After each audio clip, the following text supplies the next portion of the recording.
우리 집 밥값도 못 낼 여자라고요? 네, 그게 결혼식 한 달 전에 들은 마지막 말이었습니다. 저는 그날을 평생 잊을 수 없습니다. 웨딩드레스 마지막 피팅을 마치고 설레는 마음으로 시댁에 들렀던 그 오후를요. 예비 시어머니께서 갑자기 거실에 저를 앉히시더니 차가운 목소리로 말씀하셨어요. 미안하지만 우리 아들이랑은 결혼 못할 것 같아. 내가 벌어오는 돈으로는 우리 집안 체면 유지도 안 되거든. 저는 그 순간 귀를 의심했습니다. 3년 동안 만나면서 한 번도 제 경제력을 문제 삼지 않으셨던 분이 결혼식 한 달 앞두고 이런 패륜적인 말씀을 하시다니요. 저는 떨리는 목소리로 물었습니다. 어머님, 저희 사랑하는 사이잖아요. 제가 더 열심히 일하겠습니다. 하지만 돌아온 건 더 날카로운 말들이었어요. 사랑?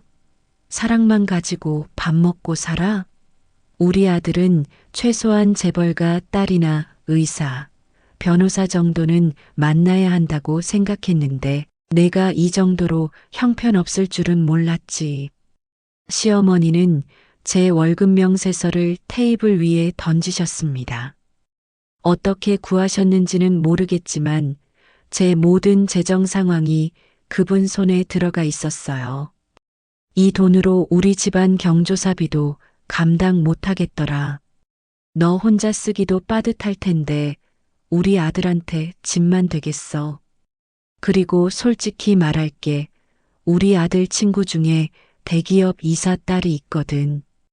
그 애가 우리 아들 좋아한다고 했어. 너보다 훨씬 나은 조건이지. 저는 그때 깨달았습니다. 이분은 처음부터 저를 며느리로 생각하지 않으셨다는 걸요.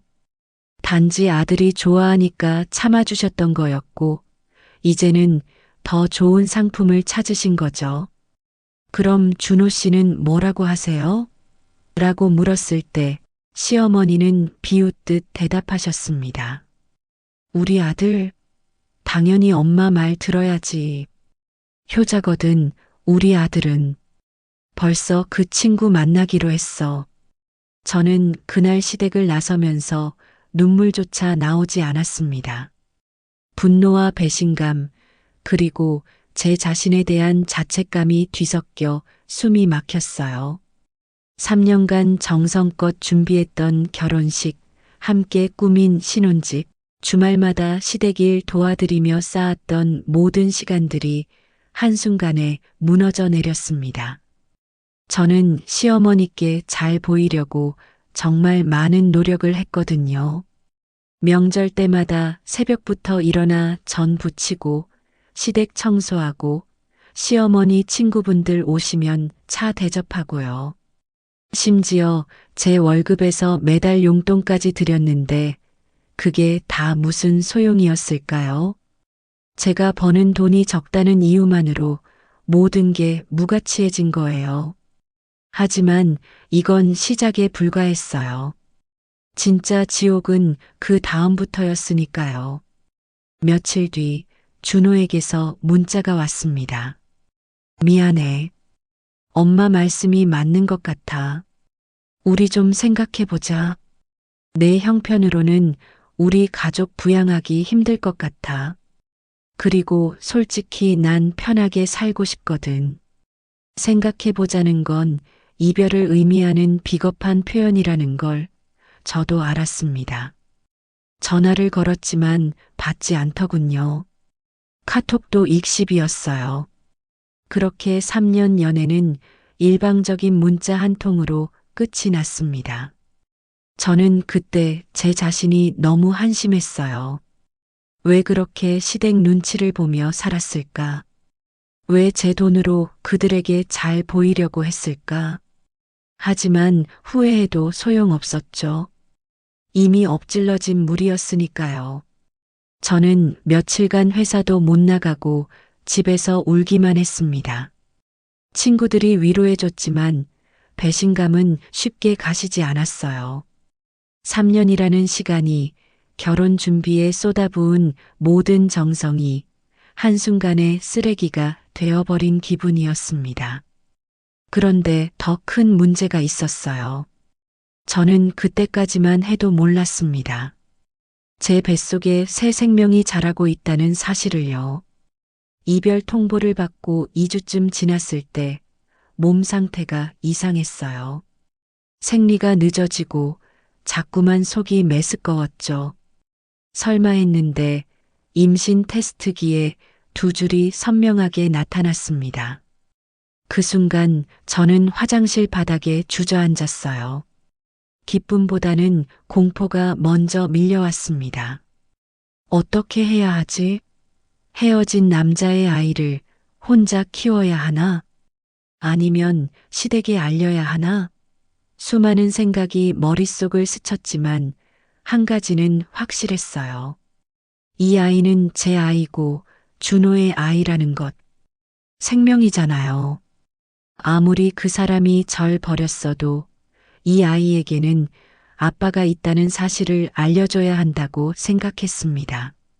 저는 용기를 내어 다시 시댁을 찾아갔습니다. 임신 사실을 알린 지 사흘째 되던 날이었어요. 문자로는 할 얘기가 있으니 만나자고만 보냈는데 준호가 겨우 시간을 내줬습니다. 시댁 거실에는 준호와 시어머니가 나란히 앉아 있었어요. 마치 재판정 같은 분위기였죠. 저는 떨리는 손으로 가방에서 임신 확인서를 꺼냈습니다. 저 임신했어요. 준호 씨 아기예요. 그 순간 거실에 흐르던 침묵은 끔찍했습니다. 준호는 고개를 돌려 저를 쳐다보지도 않았고 시어머니는 비웃듯 코웃음을 치셨어요. 임신? 그래서 그게 우리랑 무슨 상관이야? 시어머니의 목소리는 얼음장처럼 차가웠습니다. 저는 믿을 수 없었어요. 아무리 저를 싫어하셔도 손주잖아요. 자기 아들의 핏줄인데 어떻게 이럴 수가 있죠? 어머님, 이건 어머님 손주예요. 준호 씨 아기라고요. 제 목소리는 간절했습니다. 하지만 시어머니는 팔짱을 끼고 저를 훑어보듯 바라보시더니 입을 여셨어요. 그 애가 정말 우리 핏줄인지 어떻게 알아? 요즘 세상에 친자 확인도 안 하고 믿으란 거야? 너 혹시 다른 남자 만난 거 아니야? 저는 그 순간 귀를 의심했습니다. 3년 동안 준호만 만났는데 저를 바람 피운 여자 취급하다니요. 눈물이 핑 돌았지만 참았어요. 어머님, 그게 무슨 말씀이세요? 저는 준호 씨밖에 없었어요. 평생 단 한 번도. 제 말이 끝나기도 전에 준호가 입을 열었습니다. 엄마 말이 맞아. 솔직히 나도 확신이 안 서. 우리 헤어진 지 한 달도 안 됐는데 벌써 임신이라고? 좀 이상하지 않아? 저는 그때 온몸에 소름이 돋았습니다. 이 사람이 정말 제가 3년 동안 사랑했던 그 사람 맞나요? 함께 미래를 그렸던, 결혼하자고 프로포즈했던 그 남자가 맞나요? 준호 씨, 우리 마지막으로 만난 게 언제인데 그래요. 계산해봐요. 임신 주수랑 정확히 맞아요. 저는 애원하듯 말했지만 준호는 고개를 돌렸습니다. 시어머니가 다시 끼어들었어요. 그래, 설령 우리 아들 애라고 쳐. 그런데 넌 그 애를 키울 능력이나 돼? 돈도 없는 주제에 애를 낳겠다고? 우리한테 돈 달라는 거야? 양육비 받아낼 생각이지? 그 말에 저는 완전히 무너져 내렸습니다. 돈을 달라고 온 게 아니었어요. 그저 아이 아빠로서 책임져 달라는, 함께 키우자는 얘기를 하러 온 거였는데 이 사람들 눈에는 제가 돈을 뜯어내려는 여자로만 보이는 거예요. 어머님, 저는 돈 때문에 온 게 아니에요. 그냥 준호 씨가 아빠라는 걸 알려주고 싶었어요. 혹시 모르잖아요. 마음이 바뀔 수도 있고. 제 말을 끊으며 시어머니가 벌떡 일어났습니다. 마음이 바뀌긴 뭘 바뀌어. 우리 아들은 이미 다른 여자 만나고 있어. 너보다 훨씬 나은 집안에 괜찮은 여자야. 그 애랑 결혼 준비 중이라고. 내가 끼어들 자리 없어. 저는 그 말에 심장이 멎는 줄 알았습니다. 이미 다른 여자를 만나고 있다니요. 우리가 헤어진 지 겨우 한 달밖에 안 됐는데요. 그렇다면 혹시 저랑 만날 때부터 그 여자를 만나고 있었던 건 아닐까요? 그런 생각이 들자 온몸에 힘이 빠졌습니다. 준호를 바라봤지만 그는 여전히 제 눈을 마주치지 않았어요. 시어머니가 거실 문을 활짝 열며 말했습니다. 이제 그만 나가. 다시는 우리 집에 오지 마. 그 애를 낳든 말든 내 마음대로 해. 우리는 모르는 일이야. 혹시 나중에 양육비 청구 같은 거 하면 우리 변호사 있으니까 각오해. 저는 비틀거리며 그 집을 나왔습니다. 뒤에서 문 닫히는 소리가 들렸고 그게 마지막이었어요. 그 순간부터 저는 철저히 버림받은 사람이 됐습니다. 계단을 내려오면서 눈물이 멈추지 않았어요. 배를 감싸쥐고 중얼거렸습니다. 미안해, 아가야. 엄마가 너무 바보 같았어. 내 아빠가 이런 사람인 줄 몰랐어. 집으로 돌아오는 길에 저는 수없이 생각했습니다. 이 아이를 어떻게 키우지? 혼자서 어떻게 감당하지? 하지만 한 가지는 확실했어요. 이 아이는 제가 지켜야 한다는 것. 아무도 도와주지 않아도 제가 끝까지 책임져야 한다는 것. 그날 밤 저는 휴대폰에 저장된 준호의 모든 사진을 지웠습니다. 카톡 대화방도 나갔고 연락처도 삭제했어요. 더 이상 그 사람에게 기대지 않기로 했습니다. 하지만 마음 한구석은 여전히 아팠어요. 사랑했던 사람에게 이렇게 처참하게 버림받다니. 게다가 뱃속의 아이마저 부정당하다니. 이보다 더한 폐륜이 또 있을까요? 저는 그날부터 완전히 달라졌습니다. 임신 4개월째 접어들던 날, 저는 편의점 도시락을 들고 좁은 원룸으로 돌아왔습니다. 1,000원 할인 스티커가 붙은 김치볶음밥 도시락이었어요. 이게 제 하루 식사의 전부였습니다. 아침은 거르고 점심은 회사 구내식당에서 해결하고 저녁은 이렇게 할인 도시락으로 때웠죠.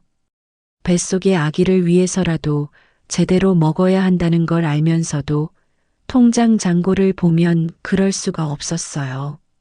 시댁에서 쫓겨난 이후 제 삶은 완전히 무너졌습니다.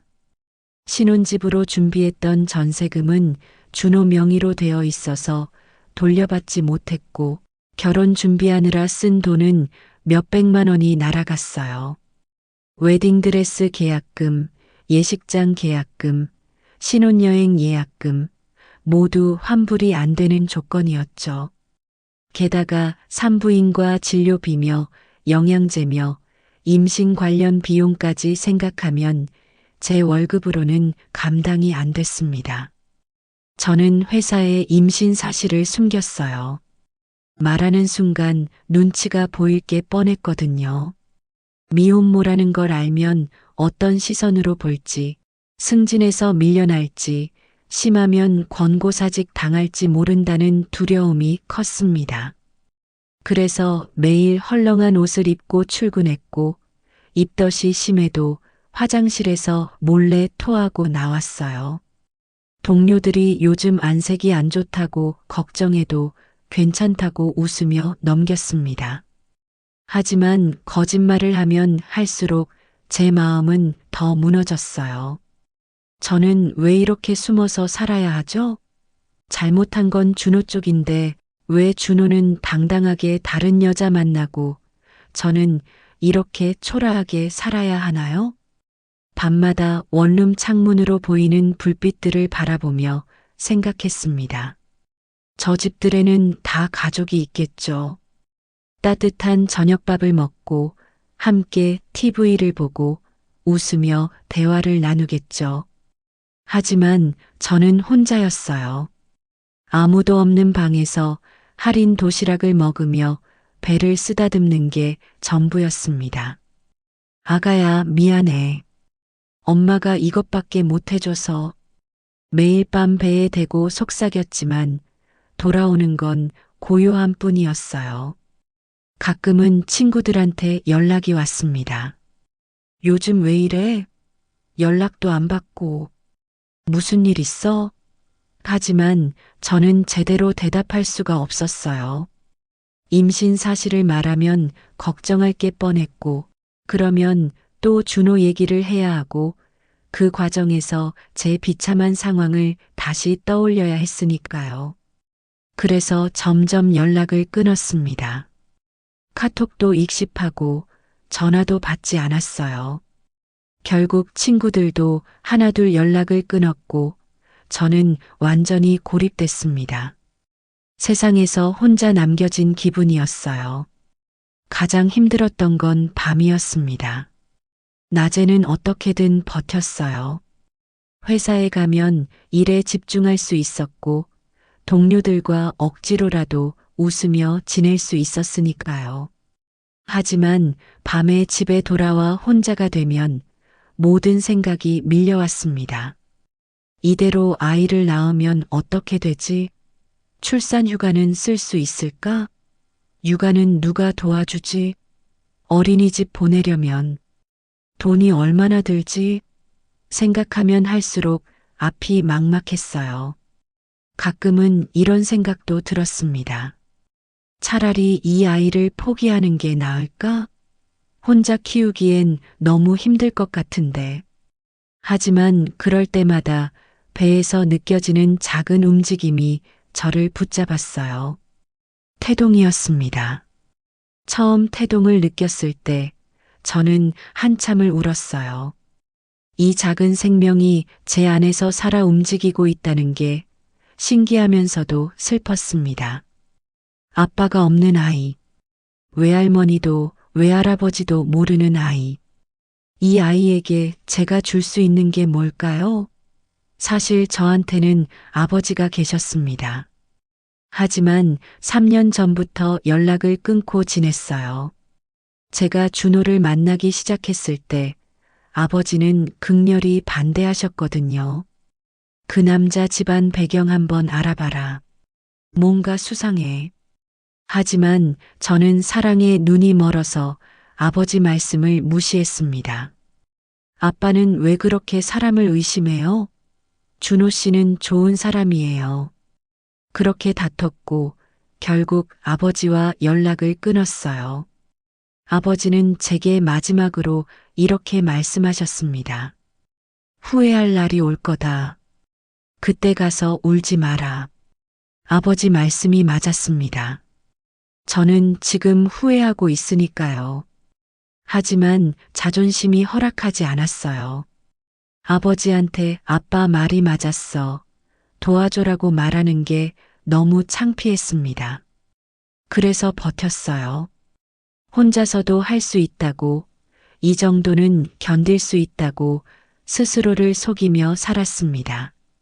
하지만 임신 5개월이 되던 어느 날 저는 한계에 다다랐습니다. 회사에서 갑자기 어지러움을 느끼고 쓰러질 뻔했거든요. 병원에 가니 영양실조라고 했어요.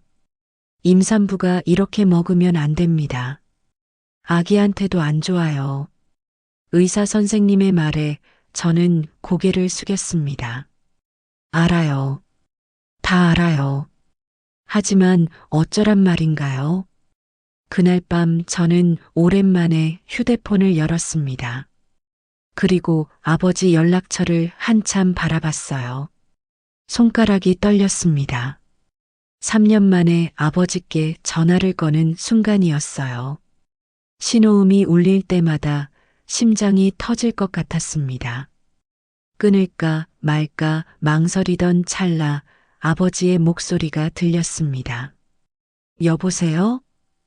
그 익숙한 목소리에 저는 그만 울음을 터뜨리고 말았어요. 아빠, 한마디밖에 하지 못했는데 아버지는 모든 걸 아시는 듯 말씀하셨습니다. 어디야? 주소 보내. 지금 바로 갈게. 그날 밤 아버지는 제 원룸에 오셨습니다. 문을 열자마자 아버지는 제 볼이 홀쭉해진 모습을 보시고 아무 말씀 없이 저를 안아주셨어요. 힘들었지. 많이 힘들었구나. 아버지의 품에서 저는 그동안 참았던 모든 눈물을 쏟아냈습니다. 얼마나 울었을까요? 한참을 울고 나서야 겨우 정신을 차렸어요. 아버지는 제 배를 보시고는 잠시 말없이 계시더니 조용히 물으셨습니다. 그 남자가 책임 안 지겠다는 거냐? 저는 고개를 끄덕였어요. 그리고 그동안 있었던 일들을 모두 말씀드렸습니다. 시어머니의 모욕, 준호의 배신, 친자 의심까지. 말하면 할수록 제 목소리는 떨렸고 아버지의 표정은 점점 굳어졌어요. 다 듣고 나신 아버지는 한동안 침묵하시다가 입을 여셨습니다. 내가 그때 왜 반대했는지 이제 알겠지? 아버지의 목소리에는 원망보다는 안타까움이 묻어났어요. 사실 3년 전 제가 준호를 처음 집에 데려왔을 때 아버지는 극렬히 반대하셨습니다. 그 남자 집안 배경 한번 알아봐라. 뭔가 수상해. 특히 어머니가 문제야. 사람 보는 눈이 너무 계산적이더라. 아버지는 준호네 집안을 은근슬쩍 조사하셨던 거예요. 중소기업 대표라고는 하지만 실상은 빚더미에 앉아 있었고 시어머니는 아들의 결혼을 통해 집안을 일으키려는 속셈이 뻔했다고 하셨죠. 아빠, 그게 무슨 말이에요? 준호 씨는 저를 진심으로 사랑해요. 돈 때문에 만나는 게 아니라고요. 저는 그때 아버지 말씀을 무시했습니다. 사랑에 눈이 멀어서 아무것도 보이지 않았거든요. 아버지는 그날 이렇게 말씀하셨어요. 너 지금 내 말 안 듣는 거지? 좋아. 그럼 내 인생이니까 내가 선택해라. 하지만 후회할 날이 올 거다. 그때 가서 내게 오지 마라. 그 말에 저는 발끈했습니다. 아빠는 왜 항상 사람들을 의심해요? 준호 씨 가족들도 그렇고 제 친구들도 그렇고 아빠가 너무 예민한 거 아니에요? 사실 아버지는 제가 어렸을 때부터 과하다 싶을 정도로 제 주변 사람들을 경계하셨어요. 친구들을 집에 데려오면 은근슬쩍 신상을 파악하시고 남자친구가 생기면 집안 배경부터 알아보셨죠. 저는 그게 너무 싫었어요. 왜 저를 못 믿고 항상 간섭하시는지 이해할 수 없었습니다. 아빠, 전 이제 어른이에요. 제 인생은 제가 알아서 살게요. 그렇게 저는 집을 나왔습니다. 원룸을 얻어 독립했고 아버지와는 완전히 연락을 끊었어요. 아버지도 제게 먼저 연락하지 않으셨습니다. 아마 제가 스스로 깨닫기를 기다리셨던 것 같아요. 그리고 3년이 지난 지금 저는 아버지 품에서 울고 있었습니다. 아빠 말이 다 맞았어요. 제가 바보였어요. 아버지는 제 머리를 쓰다듬으시며 말씀하셨습니다. 이제 와서 그런 얘기 하지 마. 중요한 건 앞으로야. 이제부터 내가 도와줄게. 하지만 조건이 있어. 절대 혼자 판단하지 마. 내 말만 들어. 저는 고개를 끄덕였습니다. 이제는 아버지 말씀을 따를 수밖에 없었어요. 그날부터 아버지는 제 삶에 다시 들어오셨습니다. 우선 제 원룸을 정리하고 더 넓은 곳으로 이사를 시켜주셨어요. 임산부가 이런 데서 어떻게 살아? 당장 나와. 그리고 냉장고에 음식을 가득 채워주시고 산부인과 예약도 다 잡아주셨습니다. 하지만 뭔가 이상했어요. 이사할 때 나타난 사람들이 전문 이사업체가 아니라 정장 입은 직원들이었고 이삿짐을 옮기는 내내 아버지께 회장님이라고 부르는 거예요. 저는 깜짝 놀라 물었습니다. 아빠, 회장님이라고 불렀는데 아빠 중소기업 과장 아니었어요? 아버지는 잠시 머뭇거리시더니 한숨을 쉬셨습니다. 사실은 말이다. 아빠가 너한테 숨긴 게 있어. 나는 중소기업 과장이 아니야. 대한물류 회장이야. 전국 물류망을 운영하는 회사지. 저는 그 자리에서 얼어붙었습니다. 대한물류라면 제가 알기로도 업계 3위 안에 드는 큰 회사였어요. 왜 숨기신 거예요? 아버지는 쓸쓸하게 웃으셨습니다. 내 엄마 돌아가시고 너 혼자 키우면서 깨달았어. 돈 때문에 사람들이 변한다는 걸. 내 주변 사람들이 너를 좋아하는 건지 내 돈을 좋아하는 건지 구분이 안 되더라고. 그래서 너한테는 평범한 아빠로 살기로 한 거야. 내가 진짜 좋은 사람들만 만나길 바랬다. 그 말에 저는 또 눈물이 났습니다. 아버지의 과한 간섭, 의심, 경계심, 모든 게 이해됐어요. 아버지는 저를 지키려고 하신 거였어요. 아버지의 정체를 알게 된 다음 날 대한물류 본사 회장실에서 저는 김정훈 변호사를 다시 만났습니다. 회장실은 제가 상상했던 것보다 훨씬 컸어요. 통유리로 된 창문 너머로 서울 시내가 한눈에 보였고 회의 테이블에는 서류들이 가지런히 놓여 있었습니다. 김 변호사는 노트북을 열며 말했습니다. 자, 이제 본격적으로 시작해 볼까요? 우선 증거 확보가 최우선입니다. 법정에서 이기려면 3가지가 필요해요. 첫째, 준호 씨와 시어머니의 육성 녹음. 둘째, 문자나 카톡으로 남긴 모욕적 발언들. 셋째, 의학적 증거로 친자 확인 DNA 검사 결과입니다. 저는 긴장한 채로 물었습니다. 그런데 변호사님, 이미 시간이 많이 지났는데 증거를 모을 수 있을까요? 준호 씨는 제 연락을 차단했을 텐데요. 김 변호사가 빙그레 웃으며 대답했습니다. 그래서 미끼가 필요합니다. 준호 씨가 절대 거부할 수 없는 미끼를요. 제가 보기엔 준호 씨네 집안 요즘 자금 사정이 좋지 않던데요. 아버지가 옆에서 거들었습니다. 내가 조사해봤어. 준호네 회사는 지금 은행 대출 상환 때문에 쩔쩔매고 있어. 납품처도 몇 군데 끊겼고 세금 체납 직전이야. 지푸라기라도 잡고 싶은 상황이지. 김 변호사가 고개를 끄덕이며 설명을 이어갔습니다. 그럼 이렇게 갑시다. 준호 씨에게 합의금 얘기를 꺼내는 거예요. 양육비 청구는 포기하되 일시금으로 합의하겠다고요. 돈 얘기가 나오면 그쪽에서 먼저 연락 올 겁니다. 저는 고개를 가로저었습니다. 하지만 전 돈을 받고 싶은 게 아니에요. 그 사람들이 저지른 일에 대한 대가를 치르게 하고 싶어요. 아버지가 제 손을 잡으며 말씀하셨습니다. 알아. 하지만 이건 미끼야. 저들을 끌어내서 증거를 확보하는 거지. 실제로 합의할 생각은 없어. 녹음만 하면 돼. 저는 그제야 이해했습니다. 이건 함정이었던 거예요. 그날 오후 저는 준호에게 문자를 보냈습니다. 김 변호사가 직접 작성해 준 문장이었어요. 준호 씨, 저예요. 연락해서 미안해요.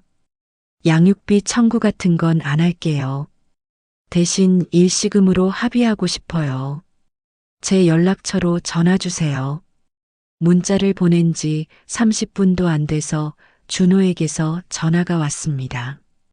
역시 돈 얘기가 나오니까 바로 반응하더군요. 저는 떨리는 손으로 녹음 버튼을 누르고 전화를 받았습니다. 여보세요? 준호의 목소리는 조심스러웠어요. 합의금이라니 갑자기 왜 그래? 얼마나 생각하는데? 저는 최대한 침착하게 대답했습니다. 많이는 아니에요. 3천만 원 정도요. 그 정도면 아기 낳고 키우는데 초반 비용은 될 것 같아서요. 준호가 잠시 침묵하더니 말했습니다. 3천? 그 돈이 지금 어디 있어? 우리 집 형편 내가 알잖아. 그리고 솔직히 그게 내 애인지도 확실하지 않은데 왜 내가 돈을 줘야 해? 완벽했습니다. 친자관계 부정 발언이 또 녹음됐어요.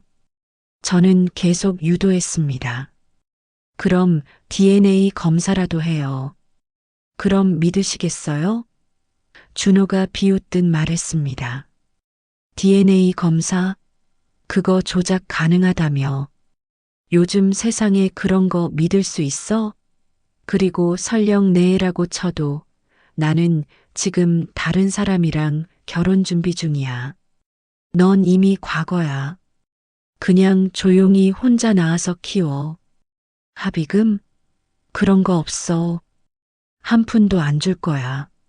저는 속으로 주먹을 불끈 쥐었습니다. 이 사람은 정말 변하지 않았어요. 여전히 저를 무시하고 책임을 회피하고 비겁하기 짝이 없었죠. 그럼 양육비 청구 소송 들어갈 수밖에 없어요. 제가 말하자 준호가 소리를 질렀습니다. 소송? 해봐. 우리 집 변호사도 있어. 내가 이기는지 두고 보자고. 그리고 너 같은 여자가 우리 집안에 손주를 낳았다는 것도 인정 안 할 거야. 우리 엄마도 절대 안 인정하신대. 그냥 포기해. 전화가 끊겼습니다. 저는 녹음 파일을 저장하고 변호사에게 즉시 전송했어요. 김 변호사에게서 답장이 왔습니다. 훌륭합니다. 친자 부정, 양육 책임 회피, 모욕적 발언까지 다 들어있네요. 이제 문자 증거를 확보합시다. 다음 단계는 준호를 더욱 자극하는 것이었습니다. 저는 준호에게 다시 문자를 보냈어요. 준호 씨, 전화 통화 감사했어요. 그런데 한 가지 확실히 하고 싶은 게 있어요. 정말 이 아이가 준호 씨 아이가 아니라고 생각하세요? 우리 마지막으로 만난 날짜 기억하시죠? 그날 이후로 저는 단 한 명도 만난 적 없어요. 준호에게서 곧바로 답장이 왔습니다. 그게 나한테 무슨 상관이야? 내가 누구 만났든 안 만났든 나는 모르는 일이야. 그리고 솔직히 너 같은 여자 말을 내가 왜 믿어야 해?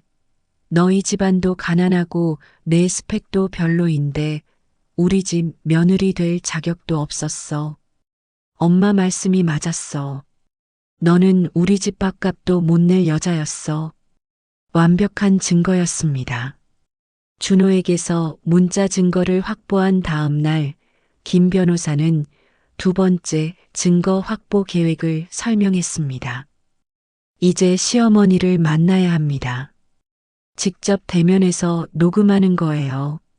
준호 씨보다 시어머니가 더 감정적으로 반응할 겁니다. 저는 솔직히 두려웠어요. 시어머니를 다시 마주한다는 게 너무 무서웠거든요. 하지만 아버지가 제 어깨를 토닥이며 말씀하셨습니다. 괜찮아. 이번엔 내가 혼자가 아니야. 아빠가 차에서 기다리고 있을게. 그렇게 저는 다시 시댁 앞에 섰습니다. 가방 안에는 초소형 녹음기가 작동 중이었어요. 초인종을 누르자 시어머니가 문을 열었습니다. 저를 보자마자 얼굴이 일그러지더군요. 너 또 왜 왔어? 안 오겠다며? 저는 최대한 침착하게 말했습니다. 어머님, 마지막으로 한 번만 더 말씀드리러 왔어요. 제가 낳을 아이는 어머님 손주예요. 정말 모르시겠어요? 시어머니는 팔짱을 끼고 비웃었습니다. 손주? 그게 정말 우리 핏줄인지 어떻게 알아? 너 같은 애가 바람 안 피웠다는 보장이 어딨어? 요즘 여자들 믿을 수가 없어. 완벽한 발언이었습니다. 저는 계속 유도했어요. 그럼 DNA 검사라도 하게 해주세요. 그럼 증명이 되잖아요. 시어머니가 코웃음을 쳤습니다. DNA 검사? 그딴 거 할 필요도 없어. 설령 우리 아들 애라고 해도 너 같은 집안의 애를 우리가 왜 인정해줘야 해? 너희 집 가난하잖아. 아빠도 변변찮은 회사 다니고 그런 집안이랑 사돈 맺을 생각 없어. 저는 속으로 웃음이 나왔습니다. 제 아버지가 대한물류 회장이라는 걸 알면 기절초풍할 텐데요. 하지만 지금은 참아야 했어요. 어머님, 그래도 생명이잖아요. 어떻게 이러실 수 있어요? 시어머니의 목소리가 더욱 날카로워졌습니다. 생명? 웃기지 마. 너 혼자 알아서 키워. 우리 아들은 이미 좋은 집안 딸이랑 약혼했어. 너보다 훨씬 나은 여자야. 재벌은 아니어도 의사 집안이거든. 그 애랑 결혼하면 우리 집안도 일어설 수 있어. 내가 끼어들 자리 없다고. 제가 원하던 모든 말이 녹음됐습니다. 손주 부정, 집안 차별, 경제적 이유로 며느리 거부, 모든 게 증거로 남았어요. 저는 고개를 숙이고 말했습니다. 알겠습니다, 어머님. 더 이상 찾아뵙지 않을게요. 시어머니가 만족스러운 표정으로 문을 닫았습니다. 저는 비틀거리며 그 집을 나왔어요. 뒤에서 문 닫히는 소리가 들렸고 그게 마지막이었습니다. 저는 차로 돌아와 아버지께 녹음 파일을 들려드렸어요. 아버지는 분노로 떨리는 목소리로 말씀하셨습니다. 저런 사람들이 정말 천벌을 받아야 해. 이제 마지막 증거만 남았습니다. DNA 친자 확인 검사였어요. 문제는 준호의 DNA가 필요하다는 거였죠. 김 변호사가 설명했습니다. 법원에 양육비 청구 소송을 제기하면 친자 확인 검사를 명령할 수 있습니다. 거부하면 법적으로 불리해지니까 준호 씨도 응할 수밖에 없어요. 저는 출산 예정일이 다가오자 법원에 양육비 청구 소송을 정식으로 제기했습니다. 그리고 친자 확인 검사 신청을 함께 냈어요. 예상대로 법원은 친자 확인 검사를 명령했고 준호는 어쩔 수 없이 응해야 했습니다. 검사 결과가 나오는 데는 2주가 걸렸어요. 그 2주 동안 저는 매일 불안했습니다. 물론 제 아이가 준호의 아이라는 걸 확신했지만 결과가 나오기 전까지는 마음을 놓을 수 없었거든요. 그리고 드디어 결과가 나왔습니다. 친자 확률 99.99%. 완벽한 증거였어요. 저는 그 순간 무릎이 풀렸습니다. 이제 아무도 제 아이를 부정할 수 없었어요. 김 변호사에게 즉시 결과를 전달했고 변호사는 만족스러운 표정으로 말했습니다. 이제 삼각 증거가 모두 확보됐습니다. 녹음, 문자, DNA 검사까지. 법정에서 이길 수 있어요. 하지만 문제는 그 다음에 벌어졌습니다. DNA 검사 결과가 나온 지 사흘 후 준호 측 변호사에게서 내용 증명이 날아왔어요. 내용을 보고 저는 경악했습니다. 의뢰인에 대한 명예훼손 및 협박 혐의로 형사 고소 예정. 또한 녹음 파일은 불법 녹음이므로 증거 능력 없음. 계속 법적 대응 시 역고소 예정. 저는 손이 떨렸습니다. 역공이었어요. 제가 증거를 모으는 동안 준호 측도 대비를 하고 있었던 겁니다. 아버지와 김 변호사에게 급히 연락했어요. 김 변호사는 침착하게 말했습니다. 예상했던 수순입니다. 당황하지 마세요. 1대1 대화 녹음은 합법이고 DNA 검사는 법원 명령이었으니 문제 없어요. 저들이 허세 부리는 겁니다. 하지만 그날 밤 더 큰 일이 벌어졌습니다.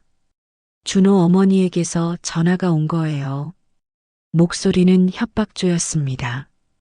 너 지금 우리 집안 망하게 하려는 거야?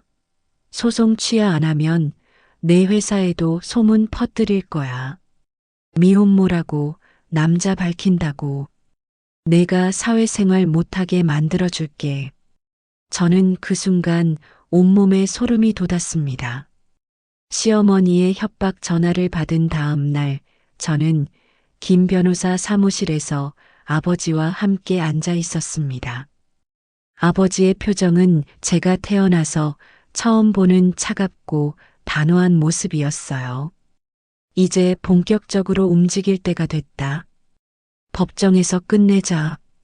그로부터 2주 후 가정법원 조정실에서 첫 조정 기일이 열렸습니다. 준호와 시어머니 그리고 그쪽 변호사가 들어오는 모습을 보며 저는 심호흡을 했어요. 준호는 여전히 오만한 표정이었고 시어머니는 저를 보며 코웃음을 쳤습니다. 조정위원이 자리에 앉으며 말했습니다. 양측 모두 조정을 통한 합의 의사가 있으신가요? 준호 측 변호사가 먼저 입을 열었습니다. 저희 측은 친자 관계 자체에 의문을 제기합니다. DNA 검사 결과가 조작되었을 가능성이 있으며 피신청인의 과거 남성 관계를 철저히 조사해야 합니다. 조정위원이 서류를 넘기며 말했습니다. 친자 확인 검사는 법원이 지정한 공인기관에서 실시했고 결과는 99.99%입니다. 조작 가능성은 없습니다. 시어머니가 끼어들었어요.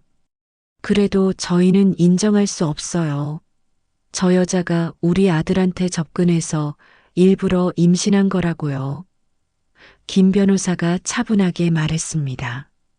그렇다면 제출한 증거들을 한번 들어보시죠. 신청인과 피신청인의 통화 녹음입니다. 조정실에 준호의 목소리가 울려 퍼졌습니다. 그 애가 정말 내 애인지도 확실하지 않은데 왜 내가 돈을 줘야 해? DNA 검사? 그거 조작 가능하다며. 요즘 세상에 그런 거 믿을 수 있어? 넌 이미 과거야. 그냥 조용히 혼자 낳아서 키워. 한 푼도 안 줄 거야. 준호의 얼굴이 새하얗게 변했습니다. 김 변호사가 계속 이어갔어요. 이번에는 피신청인 어머니의 녹음입니다. 시어머니의 목소리가 흘러나왔습니다. 그게 정말 우리 핏줄인지 어떻게 알아? 너 같은 애가 바람 안 피웠다는 보장이 어딨어? 너희 집 가난하잖아. 그런 집안이랑 사돈 맺을 생각 없어. 생명? 웃기지 마. 너 혼자 알아서 키워. 시어머니가 벌떡 일어났습니다. 이건 불법 녹음이에요. 제 동의 없이 녹음한 거잖아요. 김 변호사가 미소 지으며 대답했습니다. 1대1 대화 녹음은 당사자 일방의 동의만 있어도 합법입니다. 민법상 아무 문제 없습니다. 그리고 문자 메시지도 있습니다. 조정위원 앞에 준호가 보낸 문자들이 제출됐어요. 내가 누구 만났든 안 만났든 나는 모르는 일이야. 너 같은 여자 말을 내가 왜 믿어야 해? 너희 집안도 가난하고 내 스펙도 별로인데 우리 집 며느리 될 자격도 없었어. 너는 우리 집 밥값도 못 낼 여자였어. 조정위원이 서류를 내려놓으며 준호를 쳐다봤습니다. 피신청인, 이 발언들이 사실입니까? 준호는 입을 열지 못했어요. 얼굴이 붉어지다가 창백해졌죠. 김 변호사가 다시 말했습니다. 신청인은 양육비 청구와 더불어 민법 제843조에 따른 친생자 관계 존재 확인, 그리고 형법 제311조 명예훼손, 민법 제750조 불법행위에 따른 위자료 3천만 원을 청구합니다. 준호 측 변호사가 당황하며 말했습니다. 위자료까지요? 과도한 청구입니다. 김 변호사가 차갑게 대답했습니다. 임신 사실을 알고도 버린 것, 친자 관계를 부정하며 모욕한 것, 협박 전화까지 한 것, 모두 불법행위에 해당합니다. 오히려 적은 금액입니다. 그때였습니다. 조정실 문이 열리며 아버지가 들어오셨어요. 아버지는 정장 차림에 비서 2명을 대동하고 계셨습니다. 준호와 시어머니가 아버지를 보고 눈을 크게 떴어요. 아버지는 조용히 제 옆자리에 앉으시며 말씀하셨습니다. 죄송합니다. 늦었습니다. 저는 신청인의 아버지, 대한물류 회장 강대현입니다. 그 순간 조정실의 공기가 얼어붙었습니다. 시어머니가 떨리는 목소리로 물었습니다. 네, 대한물류 회장님이요? 그럼 따님이. 아버지가 차갑게 대답하셨어요.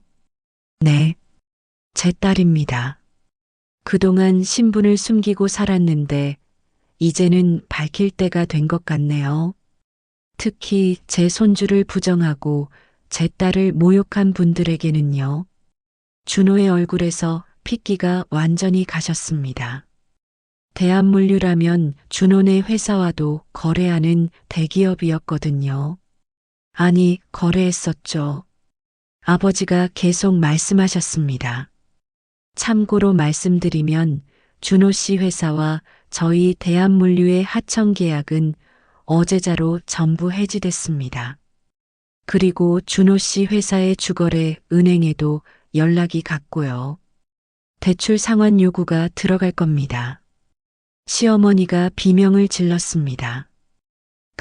그게 무슨 말씀이세요? 그럼 저희 회사는? 아버지가 냉정하게 대답하셨어요. 망하겠죠. 제 딸과 손주를 그렇게 대접한 대가입니다. 이게 바로 천벌입니다. 조정은 결렬됐습니다. 준호 측은 아무 말도 하지 못한 채 조정실을 나갔고 저희는 정식 재판으로 가기로 했어요. 하지만 재판까지 갈 필요도 없었습니다. 아버지의 말씀대로 준호네 회사는 그 주 안에 무너지기 시작했거든요. 대한물류와의 하청 계약 해지는 시작에 불과했습니다. 아버지는 업계 전체에 준호네 회사의 신용 문제를 알렸고 다른 대기업들도 줄줄이 계약을 끊었어요. 은행에서는 대출 상환 독촉이 들어왔고 세무조사까지 시작됐습니다. 그동안 숨겨왔던 탈세 의혹이 드러나기 시작한 거죠. 회사는 석 달 만에 부도 처리됐습니다. 준호네 집은 경매로 넘어갔고 시어머니가 그렇게 자랑하던 외제차도 압류됐어요. 이게 바로 폐륜의 대가였습니다. 그리고 제가 출산한 지 한 달쯤 지났을 때 뜻밖의 방문객이 찾아왔습니다. 시어머니였어요. 예전에 도도하고 오만한 모습은 온데간데 없었습니다. 머리는 헝클어져 있었고 옷차림도 초라했어요. 현관문 앞에서 시어머니는 무릎을 꿇었습니다. 제발, 제발 용서해줘. 내가 미쳤어. 정말 미쳤었어. 손주만 좀 보게 해줘. 한 번만이라도. 저는 아이를 안은 채 차갑게 대답했습니다. 어머님 기억하세요? 이 아이가 어머님 핏줄인지 어떻게 아냐고 하셨잖아요. 바람 피웠을 거라고 하셨죠. 이제 와서 손주라고 하시면 안 되죠. 시어머니가 울먹이며 말했습니다. 그건 내가 잘못 생각한 거야. DNA 검사도 나왔잖아. 우리 진짜 손주 맞아. 제발 한 번만. 저는 고개를 저었습니다. 어머님, 저는 어머님께 밥값도 못 낼 여자였잖아요. 집안도 가난하고 스펙도 없는 여자였죠. 그런 여자의 아이를 왜 보고 싶으세요? 시어머니가 바닥에 이마를 찌우며 빌었습니다. 잘못했어. 정말 잘못했어. 회사라도 살려줘. 회장님께 부탁 좀 해줘. 결국 본심이 드러났네요. 손주가 보고 싶은 게 아니라 회사를 살리고 싶었던 거예요. 저는 문을 닫으며 마지막으로 말했습니다. 어머님, 이게 바로 천벌입니다. 사람을 겉만 보고 판단하고 돈으로 사람의 가치를 매긴 대가예요. 다시는 제 앞에 나타나지 마세요. 그리고 며칠 후, 이번엔 준호가 찾아왔습니다. 아버지 회사 로비에서였어요. 저는 아버지와 함께 점심 식사를 하러 가던 중이었는데 로비에서 준호가 기다리고 있었던 겁니다. 경비원들이 막았지만 준호는 소리를 질렀어요. 제발 한 번만 만나게 해주세요. 부탁이에요. 아버지가 손짓하자 경비원들이 물러났습니다. 준호는 저에게 다가와 무릎을 꿇었어요.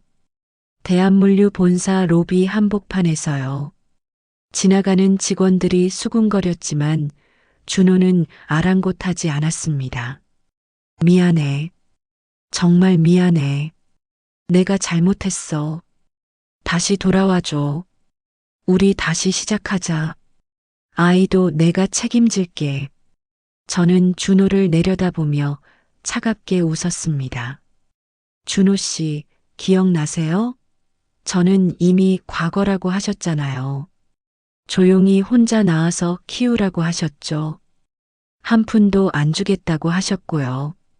준호가 울먹였습니다. 그건 내가 잘못 생각한 거야. 정말 미안해. 나 지금 회사도 망하고 집도 없어. 제발 회장님께 한마디만 해줘. 다시 기회를 달라고. 역시 본심은 따로 있었네요. 저를 사랑해서가 아니라 회사를 살리고 싶어서 온 거였어요. 저는 준호에게 마지막으로 말했습니다. 준호 씨, 넌 내 인생에서 퇴출이야. 다시는 나한테 연락하지 마. 그리고 이 아이의 아빠 노릇도 기대하지 마. 법적으로 양육비는 받을 거지만 면접 교섭권은 포기하라고 할 거야.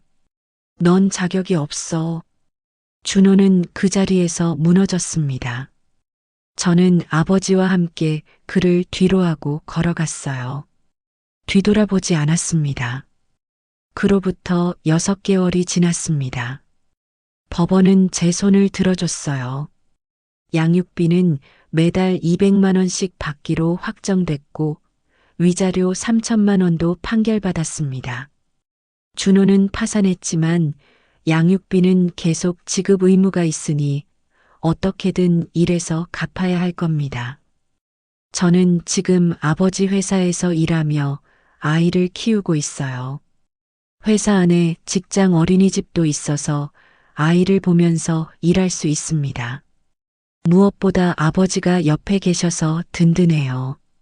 아이는 건강하게 자라고 있습니다.